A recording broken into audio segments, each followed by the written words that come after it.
How's that? It's all right, I guess. You guess? But it just isn't as good as your daddy ties, is that it? Well, Daddy's an awful good bow tie. Well, it'll just have to do till your daddy gets here. Do you really think Daddy will be able to come? Oh, of course. Dr. Christian's going to get him now. They'll be along pretty soon. Hello, Roy. Hello. Hello, Roy. Hello. Come on in. Gee, Mr. Davis is all that for the party? Sure. That's a lot. I hope it's strawberry. No, I like chocolate. I'll go on inside. The party's in the study. We'll find out what it is soon enough. Why don't you bring that in the back way? What for? It just saves lugging it.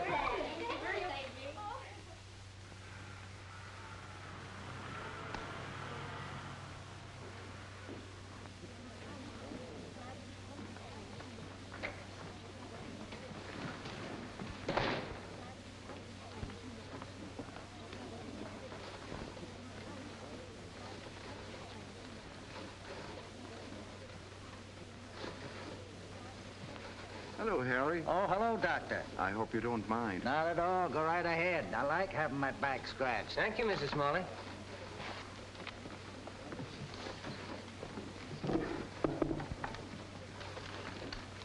Thanks, Bob. So long, Doc. So long. Hello, Dr. Christian. What can I do for you? Not a thing today. It's the other way around.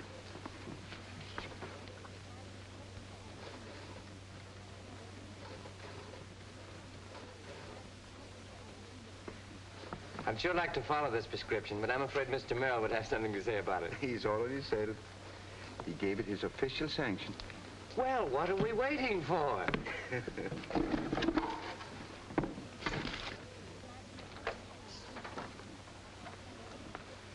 William, can you manage to fill in for Webster the rest of the afternoon? Sure, Dan.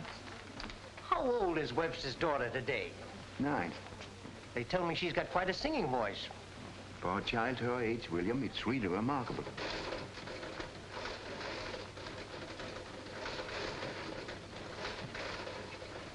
Webster? Little birthday present for your daughter. Well, what's this? You should know. You see enough of them every day. Thought I'd open a little bank account for her. Thanks, Mr. Merrill. That's mighty nice of you. Well, maybe you better run along to the party before all the ice cream melts. Yeah, you shouldn't have gone to all that trouble. Nonsense. I have a weakness for birthdays. Except my own. Oh, Mr. Merrill. Just found an error in Webster's book, sir.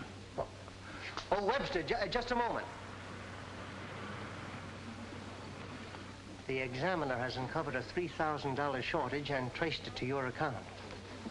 Are you sure? Certainly. Let's take a look at that ledger.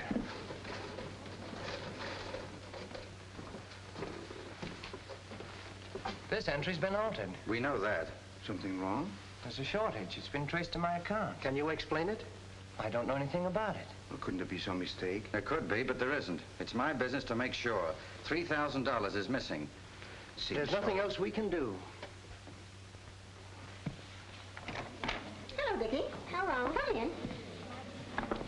I got a telegram to deliver. Who is it for, Dr. Christian? No, for Janie.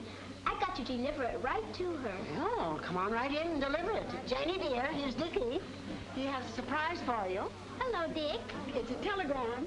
Oh, where is it? Happy birthday to you, Jane, to you, Jane, to you, Jane. Happy birthday to you, Jane. My congratulations. Oh, that's awfully pretty, Dick. Who sent it? I bet Dick did. He says you're his girl. Did you, Dick? Sure I did. See? I told you so. You shouldn't have spent all that money on me. It didn't cost me anything, only my time. Is there any ice cream left? Oh, lots of it. Come on.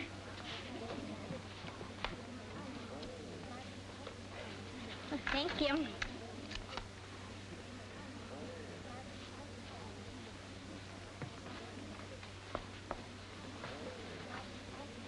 Now, that's just the kind of a kid I'd like to have someday. Well, why wait till you have a long gray beard? The time to have children is while you're young. Oh, Roy's still young, isn't he? Young? He's positively infantile. Yes, sir. Dick's got the right idea. He's only 10 and he's already got himself a job and a girl. All boys aren't like you, Roy. Some of them mature at a normal age.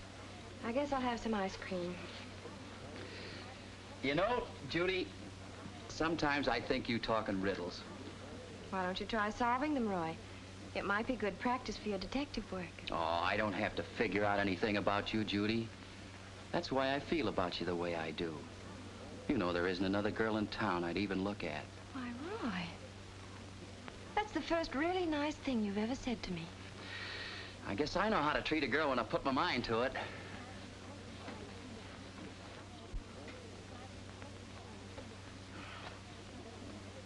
Yes, I guess you do.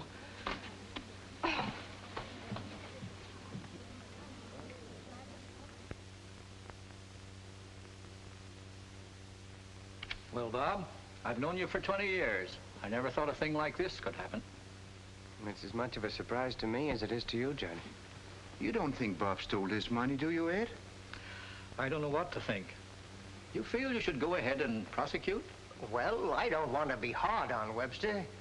If you confess and return the money, I'll drop the charge. I can't confess to a thing I didn't do. I'd only be branding myself a thief.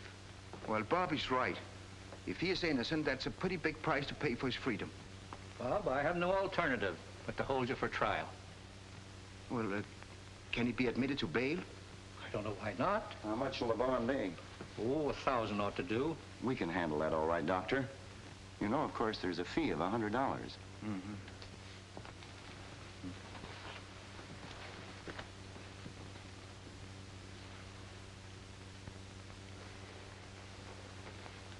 William, I'm afraid I'll have to borrow the 100 from you.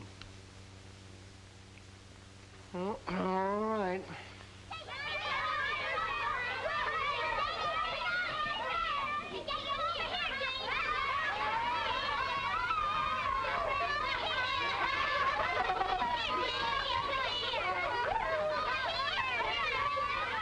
Try and forget about what's happened. We'll talk about it later.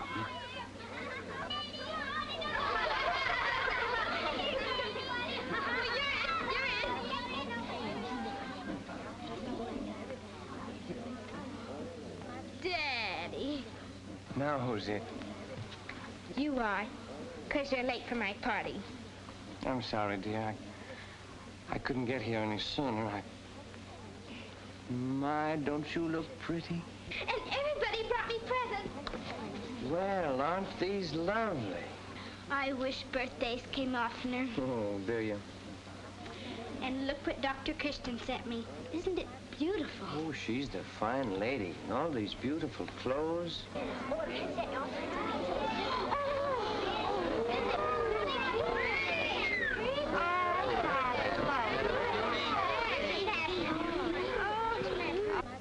I don't know how to thank you folks. Skip the thanks, Bob.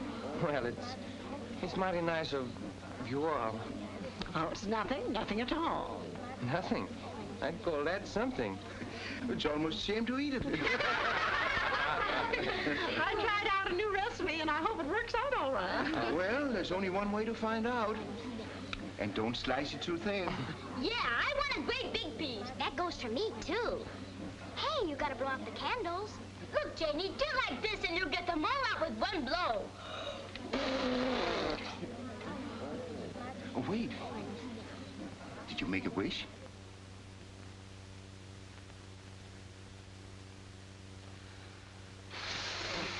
Good, you got them all out. Now you get your wish. What did you wish for?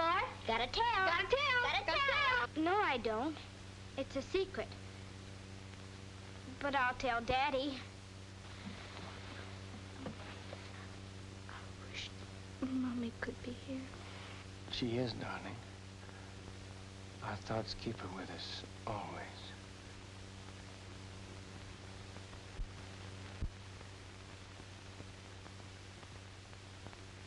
What's the matter with you kids? Has your curiosity gotten stronger than your appetites? There's a fine big cake ready to be eaten.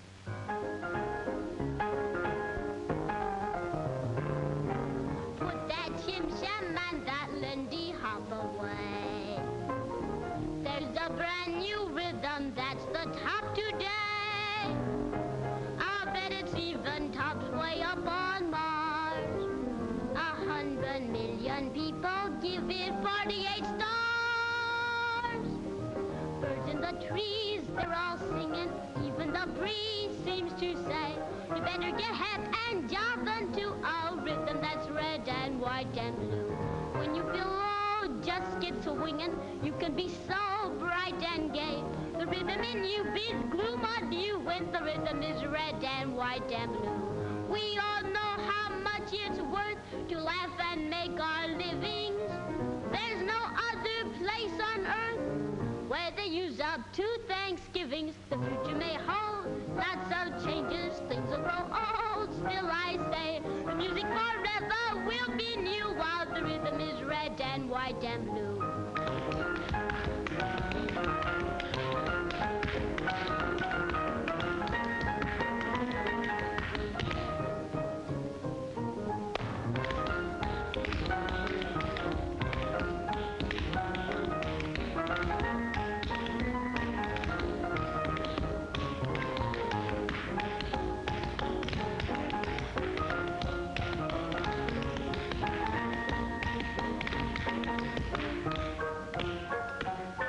The future may hold lots of changes. Things will grow old. Still I say the music forever will be new while the rhythm is red and white and blue. The rhythm is red and white and blue.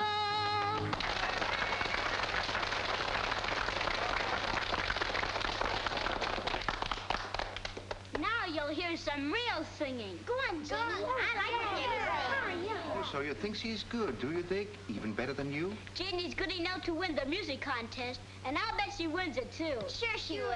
Come on. Come on.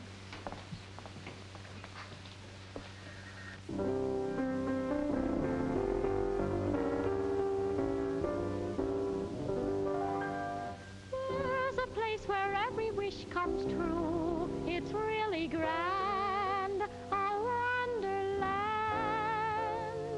The pixies and the gnomies wait on you, and no one tells you what to do. In the make-believe land of dreams, where the dollar bills grow on trees, silver slippers for girls to wear, golden jewels for all to share. In the make-believe land of dreams, by the peppermint-flavored trees, hear the humming of chocolate bees, watch the candy tiger sneeze. Come take a trip with me tonight when you're asleep.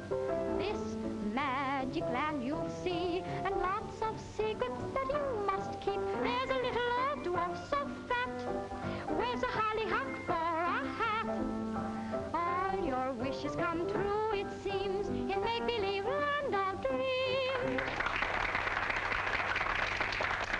That's well, Janie. It certainly was nice. Yeah, that was a cute song, boy. Thank you. Thanks very much for the party, Dr. Christian. It was wonderful. You're welcome, darling. It was the most successful party I ever gave. I think she really enjoyed herself today. She'll come out of it all right. Sometimes I think so. Then again, like today, she smiles. It's not from her heart. Do you know what her wish was? It takes time, Bob. The loss of a mother was a pretty serious shock. Now, this other thing had to happen. We've been friends for years, and I want to help you all I can. But first, I want your word that you didn't take that money. You have my word. That's all I wanted to know. Now, the next step is to prove your innocence. But how? I don't know where to start.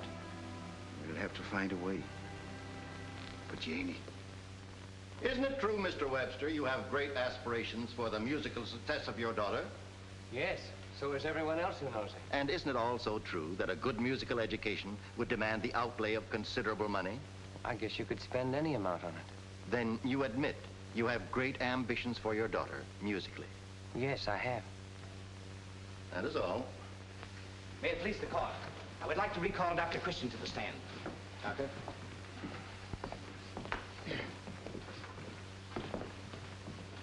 Doctor, you've testified that you've known the defendant in this case for over 20 years. That's right. During the course of that time, have you ever known the defendant to be either extravagant or dissatisfied with his station in life? No.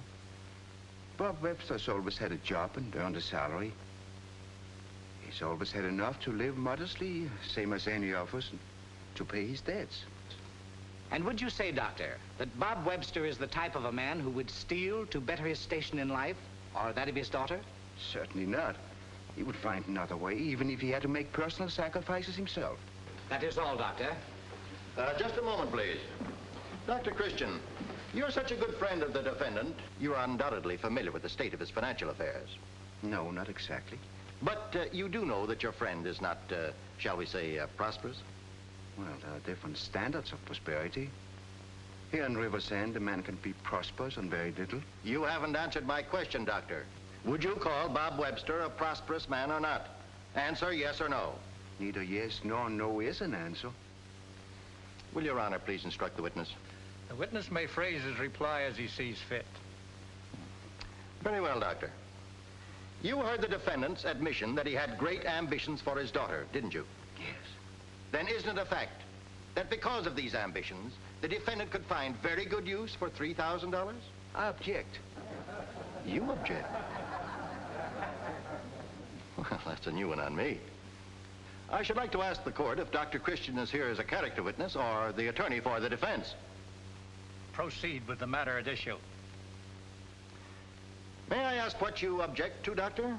I object to a very capable lawyer manipulating the testimony of the witnesses for the benefit of the jury. Certainly doesn't prove that Bob Webster stole $3,000 because he could use it. Well, I could use it. I think you could, too. That is all, Dr. Christian.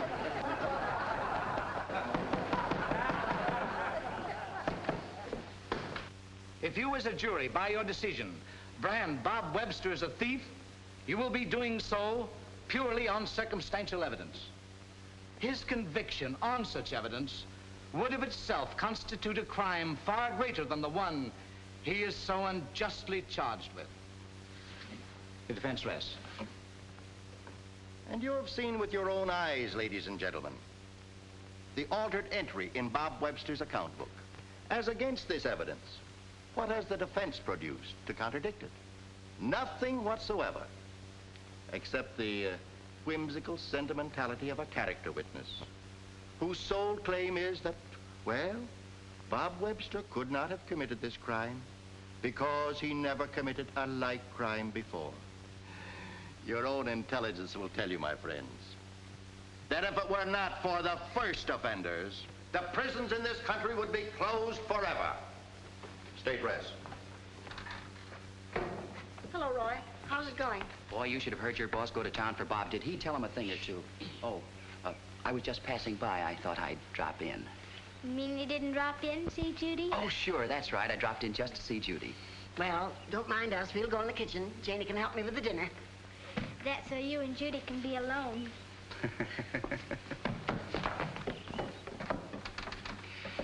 Smart girl, that Janie. I was afraid you were going to say something in front of her. Tell me, what are Bob's chances, Roy? If Dr. Christian were only defending him, he'd be sure to go free. I'll bet the prosecutor is burning yet.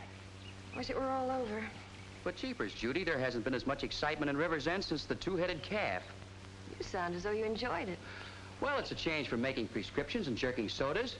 And anybody knows they can't find Bob guilty.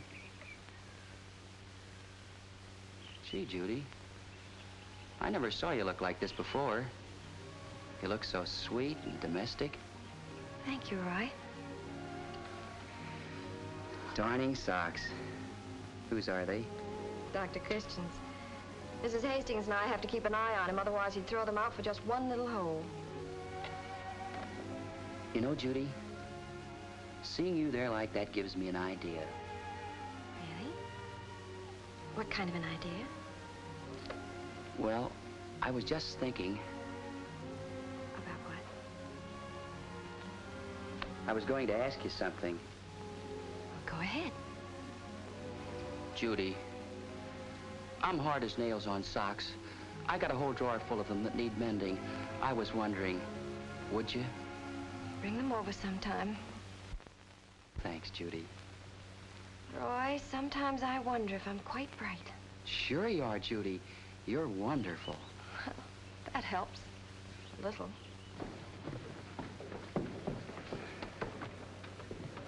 Ladies and gentlemen of the jury, have you reached a verdict?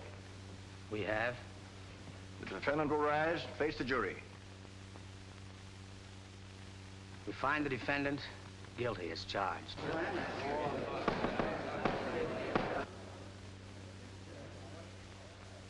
In view of the defendant's former standing in the community, the jury is moved to recommend clemency from the court. Your Honor, it is our intention to file an appeal. I ask that my client's bail be continued. Request granted. Court is adjourned.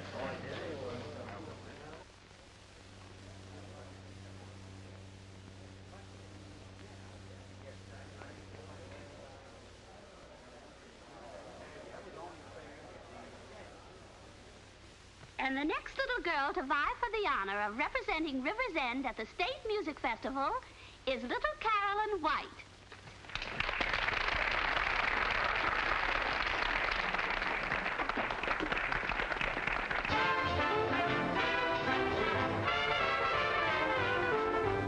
I seem to hear sounds dear to my heart, like a cotton club band, Pandorinia's grand. Oh, Harlem, have we drifted apart? Do you miss me today? Are you trying to say, get alive, dig the beat again, get the jive, shake your feet and then keep alive, that you gotta do that. Get alive, get the clinkers out, get the jive, everybody shout, keep alive, that you gotta do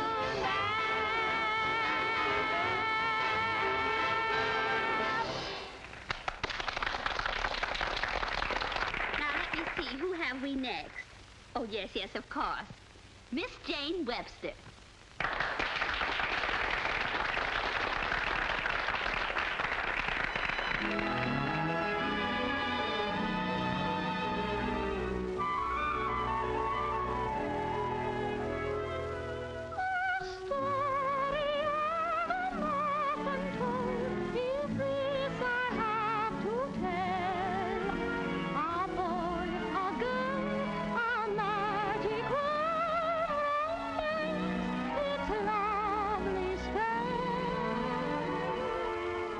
When love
The young lady selected to represent Rivers End at the state capitol is Miss Jane Webster.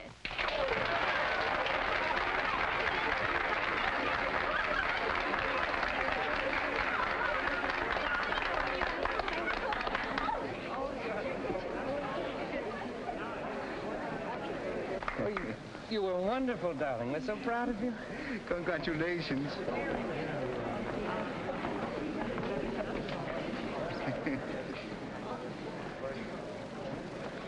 Janie, I think Judy wants to talk to you. Bob, I just came from the... You don't have to tell me. They denied the appeal. But why? Lack of further evidence. I told you to have that trial postponed. Bob's astrological aspects are very bad. When you get both Mars and Saturn in the 9th house, anything can happen. But will you be away a long time, Daddy? Not so very long, dear.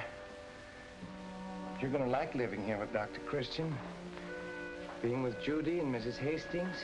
Seeing Dick every day. Why, you won't miss me at all. I'll try not to, Daddy. But I know I will. Is it business that you have to go away about? Yes, darling. Business. But St. Paul isn't so very far away, and you'll be coming there yourself pretty soon. Have you forgotten about that? And will I see you, Daddy? Will we be together then? Of course. Write me a letter telling me exactly when you're coming. I'll write you every day. And you'll write me too, won't you? I'd say I will. Maybe even twice a day.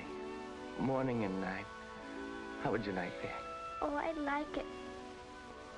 But where will I send my letters, Daddy? Where in St. Paul? Just give them to Roy. You know, he's the postmaster. He'll see I get them. Come on now. Give me a great big hug.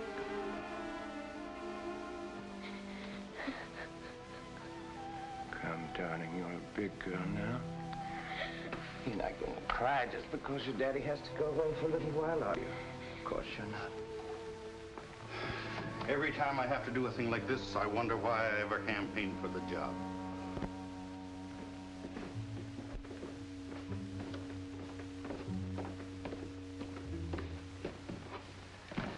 Well, Sheriff, hadn't we better be getting along? Number 5's always pretty much on time. Are you going to St. Paul too, Mr. Sheriff? With Daddy? Yeah, thought I'd better go along, just to keep him company. Goodbye, Doctor. Thanks for everything. Goodbye, Bob. Goodbye, darling. Goodbye. Be a good girl, won't you?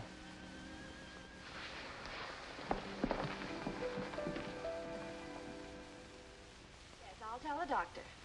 Goodbye.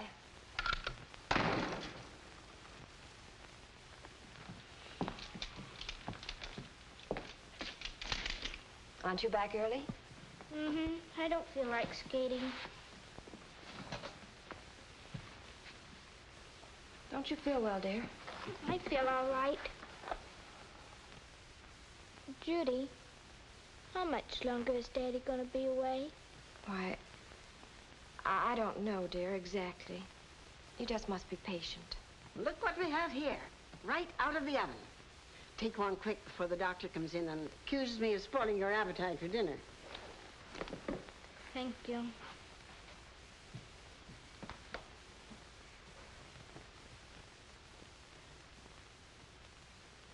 You don't think the other children have said anything, do you?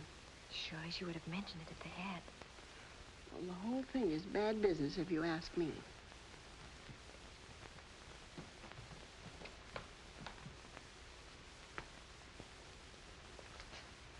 Janie, how about practicing some of your songs? You know, you've got to be in prize-winning shape for the finals of the music festival. Everybody in Rivers End is rooting for you to win that state scholarship. You're not going to let them down, are you? Your father wouldn't want you to, Jane. Come on. Now, let's see. Oh, I know. This one.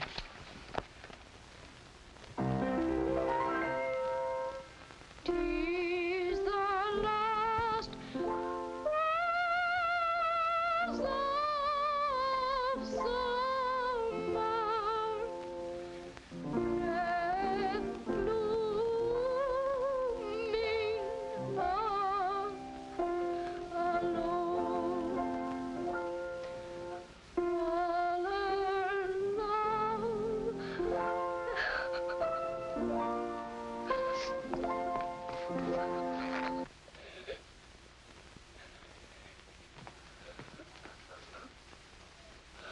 What's the matter, dear? I don't want to sing. I don't feel like it. Now, Janie, you mustn't cry. What's going on here, huh? What's the matter, honey? Look, I brought you a visitor. Hello. Hello. Is that for me? No. But would you like to take a walk with me while I deliver it?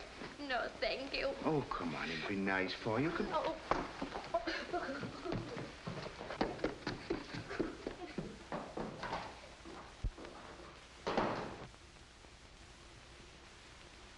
The more I see of women, the less I know about them. Come back tomorrow, Dick. You mustn't let it get you down. Oh, I won't. Better go upstairs and take a look. Well, I may not be a doctor, but I have sense enough to know when there's something wrong with a person. When a child won't eat, doesn't want to play, and pays no attention to her little boyfriend, there's something should be done about it.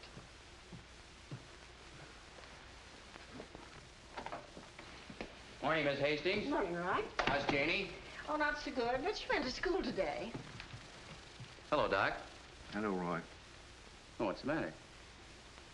I'm afraid Janie's developing a case of neurosis. Neurosis?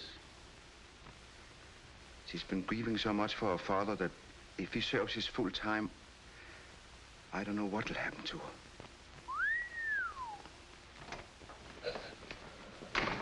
Why, Janie, what are you doing home? Janie, what's the matter? Why aren't you at school? Don't send me back. Please, Dr. Christian. Don't make me go back to school. What's the matter, honey?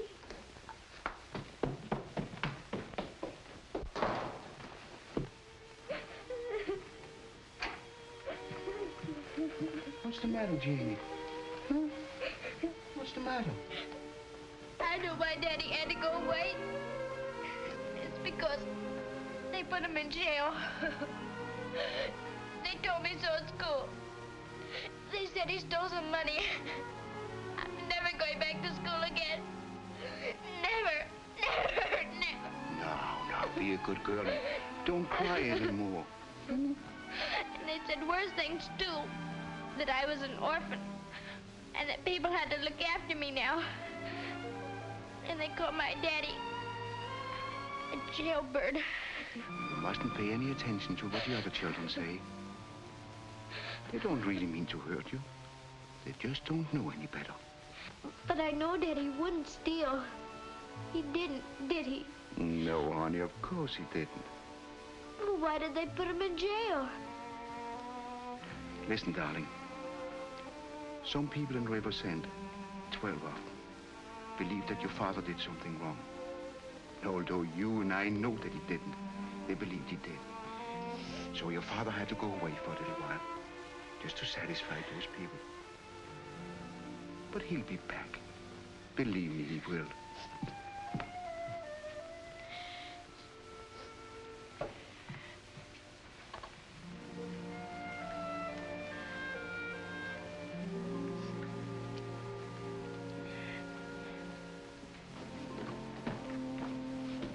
What is it, Doctor?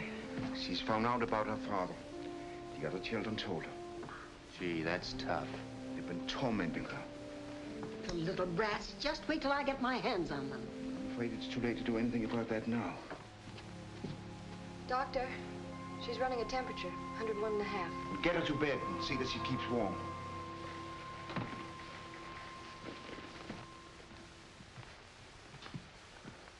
Well, Doctor, aren't you going to prescribe something for her? I wouldn't know what to prescribe. Medical science hasn't yet found a cure for a broken heart. Just the same, you cannot stand by and let that child go into a decline. We don't intend to. We've got to find a way to get Bob out of jail and bring him back here. There's not much we can do about that, Doc, outside of cooking up a jailbreak. No, I'm for that, if I thought we could get away with it. And I'm afraid that's out of the question. Why don't we go see the prosecutor? Maybe he could do something. Prosecutor is a practical man, lawyer. He would simply tell us to bring him the man who took the money and he let Bob go free. We know Bob didn't take it. We only know it because we feel he did. We have no proof of it. That's why we failed at the trial. We produce no evidence. Well, this is proof enough for me. Bob Webster was born under the sign of Jupiter, and Jupiter people esteem honor and principle above everything else. I didn't know you were such a scholar, Mrs. Hastings. Well, I'm just scholar enough to know there were several other people in that bank that could have taken that money. Oh, we went over all that before the trial. They were all investigated. Outside of the examiner and the officers of the bank, no one had access to Bob's books. I got it, Doc. The bank examiner, that's our man. He could take the money out of the books and then claim he found the alteration. Such a thing would be unheard of. It's their business to find mistakes. What about Bill Merrill? He's an officer in that bank. Old man Merrill just lets him play at being vice president. He gets an office boy's salary. Well, according to the stars, Bill Merrill could stand a little investigating. See? I've made out his chart. He was born August the 10th. That's the sign of Leo. And Leo people love power and self. Why would Bill Merrill rob himself? He'll inherit the bank someday. In the meantime, what does he use for money? His father's such an old tightwad, Bill doesn't get enough money to take a girl to a movie. Churchill La Femme. Churchill La Femme, Doc. Find the woman in the case. That's who they go after when one of the big shot crooks has gotten away with a lot of dough. There it is, right there, Doc. But we're not dealing with big shots, Roy. That kind of a woman wouldn't waste her time in a little place like Riversend. And if she did, we would know it. Well, maybe she only comes out at night. This Churchy, or whatever you call it, could be Venus. For when Neptune, which is one of Bill's signs, crosses Venus in the 6th house, that's what they call a bad aspect. Most anything is liable to happen. Maybe she's right, Doc. You know, he's been taking a lot of trips to Chicago lately, and he gets letters from Chicago with perfume on them. How do you know? Why wouldn't I know, being postmaster? They smell up the whole post office. There you are. Venus. La Femme, Doc, as sure as you're born. Do these letters have a return address? I don't know. I only read the postcards. Well, if we knew who the woman was, we might have something to work on. If you only knew who sent the letters. You don't have to be a detective to find that out. What do you mean? Lulu Thorpe is the maid in the Merrill house. Ask her. Well, Lulu's a pretty good maid. She's very tight-lipped about the family affairs. Yeah, she wouldn't give you the right time. Well, when a smart young man approaches a girl in the proper manner, she's apt to tell him anything. I don't know about Lulu. I don't suppose she ever had a boyfriend of her own. Well, if she did, got away before she could put the halter on him. Roy, this may be our only chance. Do you think you could approach Lulu in the proper manner? Doc, you don't know what you're asking. It's for a good cause. But what will Judy think? She'll probably think you've gone berserk if she ever gets over the shock. 112, please. A little practice along those lines won't do you any harm. Did you say Bill's birthday was the 10th of August? Why, that's tomorrow. Hello, Lulu. This is Roy Davis. Look, Roy, isn't it beautiful? The moon's coming up. Yes, sir. Coming up right over Mrs. Martin's cowshed. How can you be so unromantic at a time like this? Why, I could just sit here forever and forever, to the end of eternity. Well, I hadn't counted on staying quite that long. Oh, but Lulu, I have been admiring you for some time. At a distance. Distance makes the heart grow fonder, so the poets say. But why have you wasted so much precious time worshiping at a distance? Well, you see, Lulu, it's like this. I always figured that Bill Merrill had first call on your time. You know, being in the same house with him and everything, I just naturally thought that... Oh, Bill doesn't even notice poor little me. Is that so? I didn't think he was that dumb. That's sweet of you, Roy. But of course, Bill is really out of this world. Huh? Where is he? Way up in the clouds.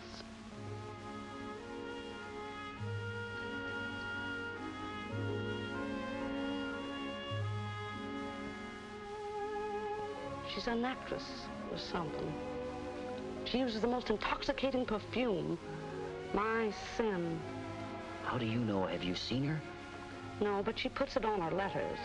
Then Madeline put a return address on the letters? Yes, the Armour Arms, Chicago. Isn't that beautiful? Armour Arms sounds like a packing plant. Oh, Roy. Armour, that's French for love. Armour Arms. Arms of love. Well, I guess I gotta be going, Lulu. Oh, do you have to, Roy? Just when we've discovered we are kindred souls with our own appreciation of romance. Romance makes me hungry, Lulu. Tell you what, when you finish with the radio, bring it back to the drugstore and I'll make you the biggest banana split you ever ate in your life.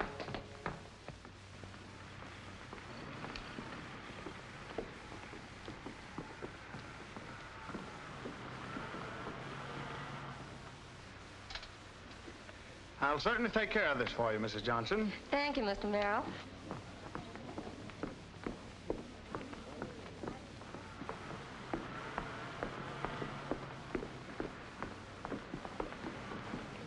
Mr. Merrill, Yes? I have a telegram for you. Let's have it. All right, here she comes.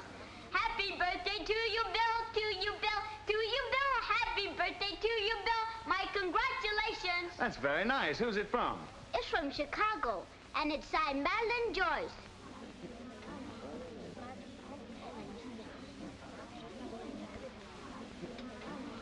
Now, look, here's a quarter. You get out of here and don't deliver any more singing telegrams to me. Thank you.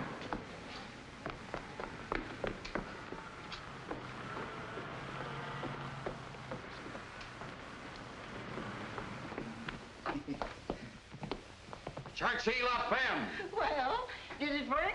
Did it work? You should have seen Bill Merrill's face when Dick told him who the telegram was from. I think we're definitely on the right track at last.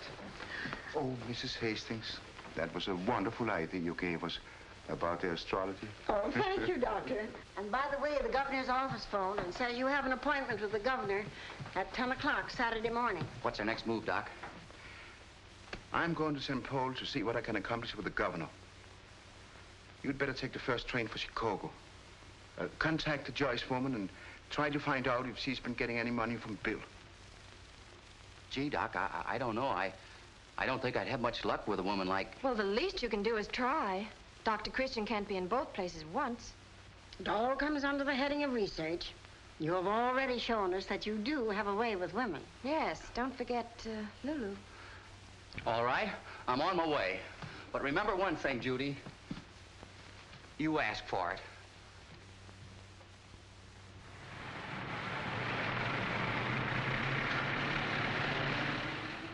I'd like to speak to Miss Madeline Joyce, please. Yes? This is Roy Davis. I know you don't know me, but I'm a friend of Bill Merrill's, and I just got into town, and What did Bill Merrill want you to call me for? I guess he figured I'd need somebody to show me the town while I was here. You see, Bill and I are old friends, and he sure said a lot of nice things about you the last time I saw him. I'll bet he did. You're surprised? Oh, I'll bet you're just being modest. Yeah, Bill and I used to go to school together. Yeah, a long time ago. Since then, I've struck it kind of rich in oil. Thought it was kind of time to spend a little. Well, I'd certainly like to meet any friend of Bill's. Yes, that would be all right. Suppose you come about, say, about dinner time?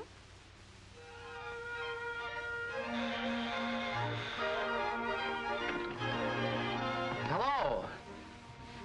Madeline? Won't you come in?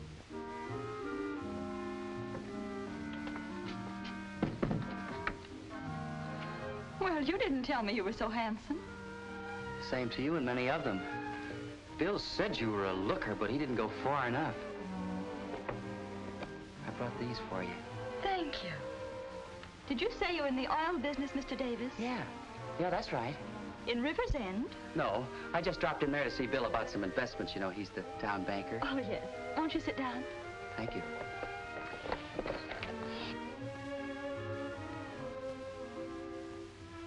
These are lovely. They're exquisite. Would you like to put them on for me, Roy?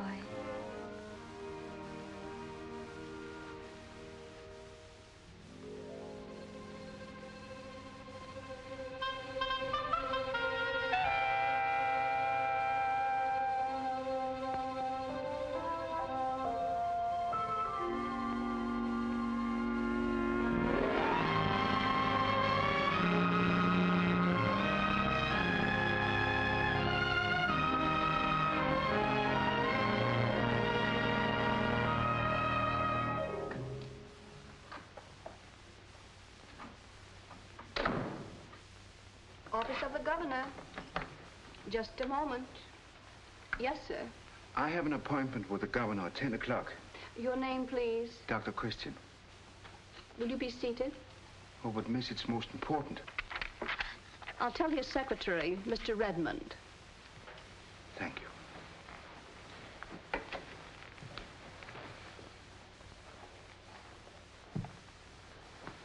For Mr. Redmond? Yes.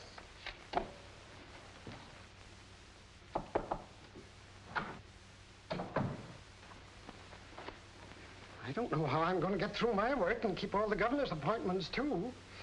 Why did he have to pick this morning to visit the state fair? I don't know, Mr. Redmond. No, you wouldn't. Send Mr. Jenkins in.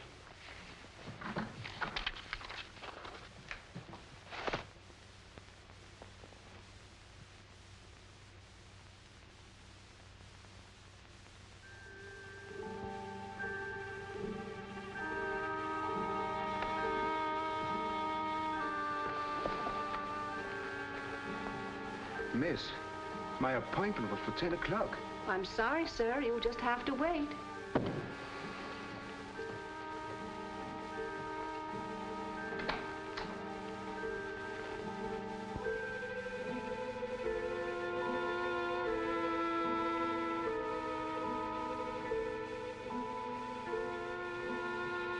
Miss, my appointment was for 10 o'clock. You sent my name in, but it must have gone astray. It went to Mr. Redmond. He's the governor's secretary.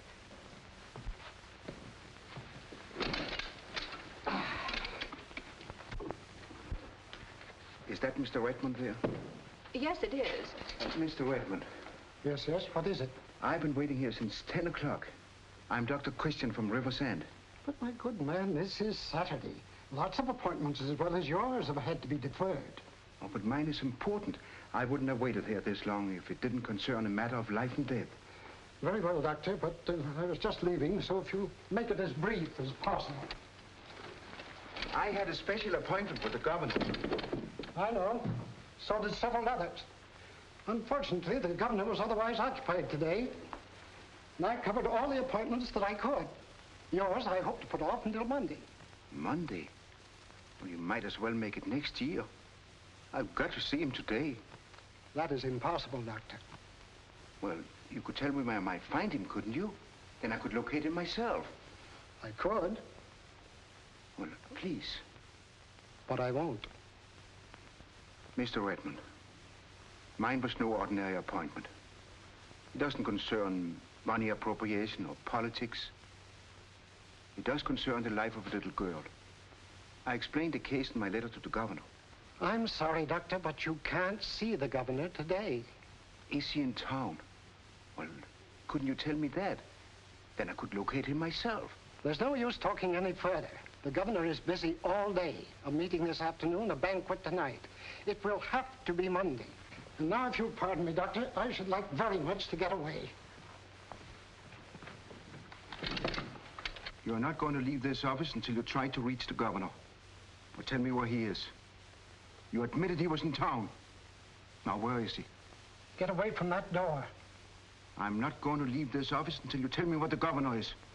Or call him on the telephone. Very well. I'm sorry to have taken such means.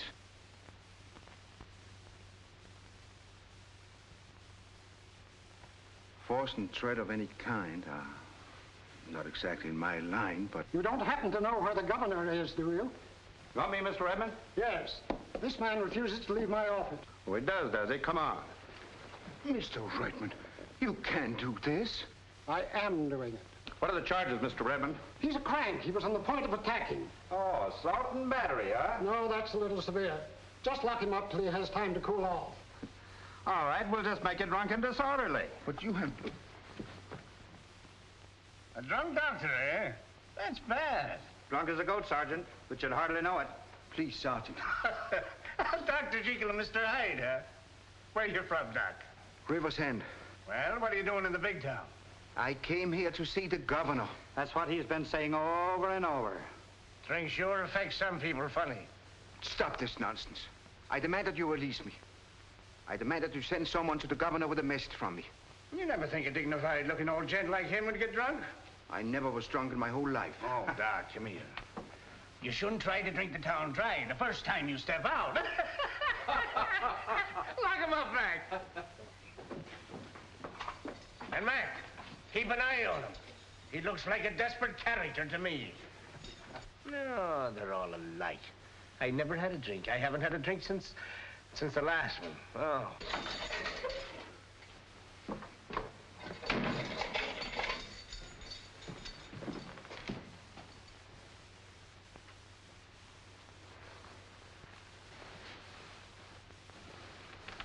What are you in for, bud? I don't know. It's all a terrible mistake. Sure, we're all in here by mistake. It's our own mistake for letting them dumb coppers put their hands on us. But I didn't do anything. All I wanted was to see the governor. Them coppers spoil anybody's racket. Look at me. All I wanted was to see the president of the First National Bank.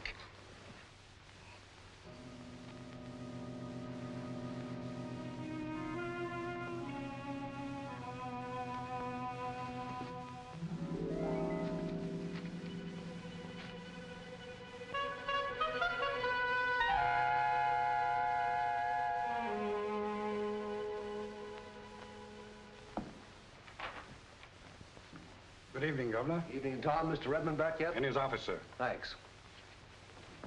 Hello, Red. Hello, Governor. Have a busy day? I should say. It's my speech for tonight. Yeah, it must be.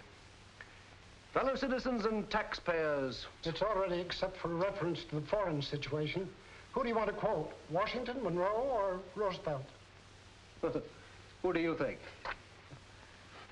How'd you make out your golf match today? Well, some crank barged in just before I left and got nasty when he couldn't see you. Crank, eh? Yes. Threw me completely off my game. Oh, that's too bad. Who was he? Oh, Dr. Christian. Christian? Did you take care of him? Quite. He's in jail. What? But I had to do something to get rid of him. He actually threatened me. Oh, Redmond, will I ever make a politician out of you? Dr. Christian in jail. Hello, get me the district police, please. 12th Precinct Police Station. Hello, this is the governor talking. This is the President of the United States. How you go? This is the governor speaking. Yes, sir. Yes, Governor. Dr. Christian. Oh, yes, we have. It's right away. Of course, Governor. Yes, Your Excellency. Hey, Mac, let Dr. Christian out. Dr. Christian, Tom. Hurry it up. What do you know? The governor does want to see that Dr. Christian. Oh, Doctor, there's been a terrible mistake. I hope you won't hold us responsible, Doctor. I knew you weren't at lunch the minute I laid eyes on you. It's all right, gentlemen. Now, if you'll just direct me back to the Capitol buildings. Oh, it's just a few blocks, 2 down and 3 across. What are you talking about? Get him a police car and a motorcycle escort. No, thank you. That won't be necessary. Goodbye. If it were not an emergency, I wouldn't have come here tonight, gentlemen. Child is dying of something you don't hear about very often, but which happens lots of times. Dying of a broken heart. I may sound emotional, but believe me, it's true. Oh, to a medical skill suffice to save the child's life, Doctor. This is a case where medicine won't help. The only chance the child has is for you to grant her father a temporary parole. Well, that I can't do. Not just simply issue a parole without at least reviewing the case. No, Doctor, it would set a dangerous precedent. But Governor, we are on the track of new evidence that makes it almost certain another person is guilty.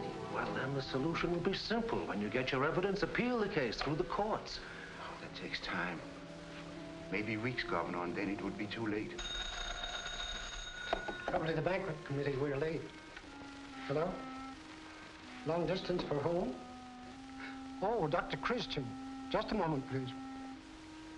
Thank you. Hello? Yes, Judy. Yes? Well, listen to me carefully. Try using glucose injections intravenously. Yes, and continue till I get there. I'll be back as soon as I can. And I'm going to bring her father with me if it's humanly possible. Goodbye. The child's condition is even more dangerous now than when I left her. She needs her father. He's the only one who can save her. But good heavens, Doctor, you haven't given any actual proof of this man's innocence. Governor, I'm not asking you to pardon him or to reverse any decisions. That can come later when we have the actual proof. All I'm asking now is for you to release Bob Webster for a few days, even 48 hours. I'll be responsible for him, or you can send an officer along with him. Governor, you should get Dr. Christian to write your speeches. He's even got me on his side now.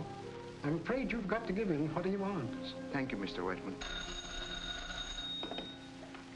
Hello? Up? All right. Governor, they say the soup's getting cold at the banquet. Oh, let it freeze over. Come with me, Dr. Christian.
Do you think you're going to be well enough to come to St. Paul with Dr. Christian for the concert?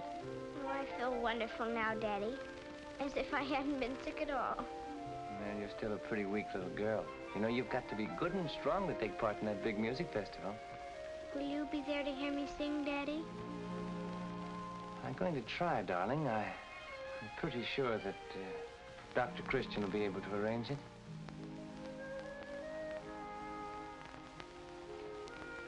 Will Mr. Hampton be there with you? Well, you don't think I'd miss it, do you? After I've heard what a fine singer you are?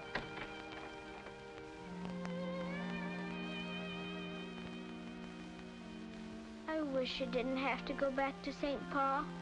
Don't you worry about that. You just hurry up and get well so you'll be in good voice for the concert.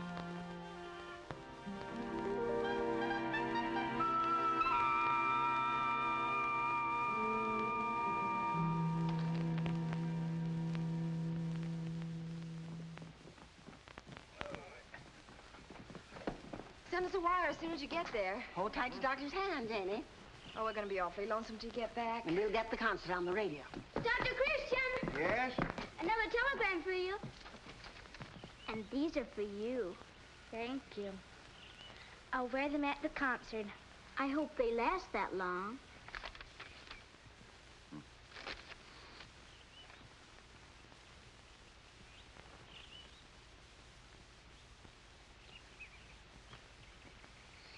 Don't worry, Doctor. Go on to St. Paul. And if we hear anything more from Roy, outside of how he's progressing, we'll let you know. I'm afraid Roy has been lost to the cause.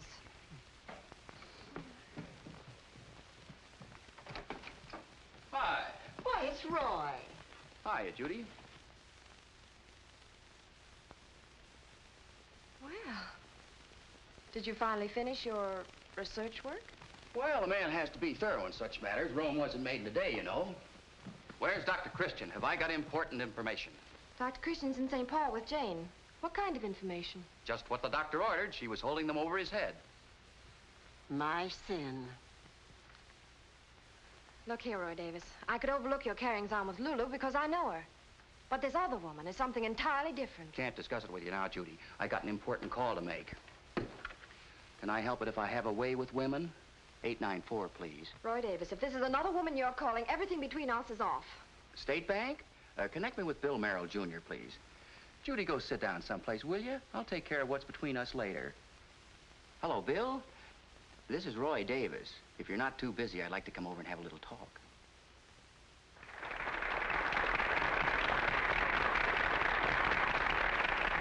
Our next contestant, ladies and gentlemen, will be Miss Jane Webster from River's End.